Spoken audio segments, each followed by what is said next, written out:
Hey, how's it going? Today we are going to try to find the Datsun 510 wagon chase out of the Japan Historics 5 case.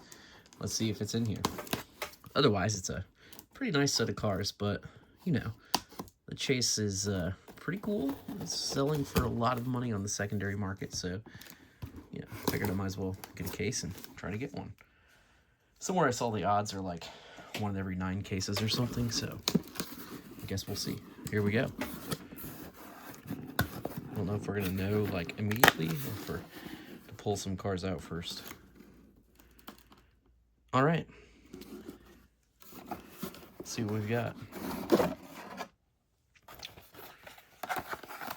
Here we go. We have the Toyota AE86 Sprinter Trueno, Skyline 2000 GT R LBWK. Is that Liberty Walk? Let me know in the comments.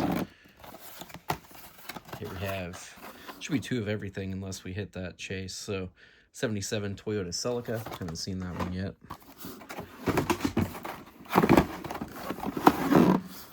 Here we have the Honda CRX, the Datsun 620. Always love that little pickup truck. So that's a full set. It doesn't look like we got the chase, but yep, no chase in this case. Still a cool set nonetheless. We got 2 full sets here. One fell in the box. What's missing? This one. Very cool. Not disappointed at all. There you have it. Japan Historics 5. Thanks for watching. Please check out my other videos and have a great day.